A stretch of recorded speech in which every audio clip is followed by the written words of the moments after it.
గద్దర్ చనిపోయినప్పుడు మీకు తెలిసిందా అన్న? తెలిసిందా మీడియా మీడియా వాళ్ళనా? మీడియా వాళ్ళని ఇక మాకు ఇంకెట్లా ఓకే.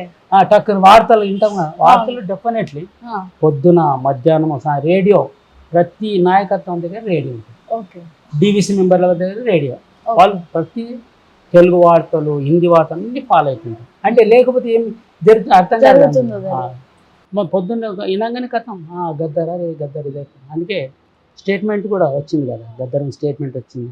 నేను కూడా ఒక వ్యాసం రాసిన గద్దర్ మీద, రాసి పంపించింది, వేసింది. ఓకే. అట్లా తెలిసింది నాకు. ఇక బాధ, కలిసి పని చేసిన వాళ్ళు బాధ ఉంటుంది. అయితే తర్వాత ఆయన కొద్దిగా మారిపోయింది కదా నన్ను.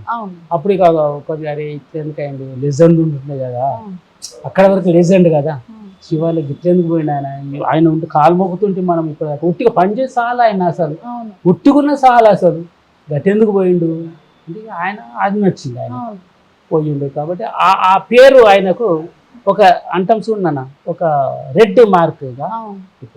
అప్పటి వరకు లెజెండ్ ఆయన, పాటలు ఎప్పటివరకు పనిచేసిండు, మాత్రం పనిచేసిండు, లెజెండ్ ఆయన. ఆయన ఆలోచన చేయడంలో కానీ, రచన చేయడం కానీ, మాకు డీల్ చేయడము కానీ, ఆయనే కానీ మాకు డీల్ చేసి లెజెండ్గా ఉండే. కానీ ఎప్పుడైతే డ్రాగ్ అయిపోయిండో, డ్రాగ్ అయిండో, అది అప్పటి నుంచి మాకు అంటే స్టేట్మెంట్ వస్తుంది, పార్టీ నుంచి వచ్చిన పార్టీ దానికి కట్టుబడి ఉండదు కదా. కాబట్టి ఎప్పుడన్నా మీరు లాస్ట్ గద్దర్ని కలిసింది? 96 వరకు మేము కలిసి ప్రోగ్రామ్స్. మీరు ఎప్పుడన్నా అడవిలోకి వెళ్ళింది? అడవిలోకి 96లో ఆ పీరియడే, 96 జూలైలో. ఓకే. జూలైలో వెళ్ళిపోయి తెలంగాణలో ఉంది.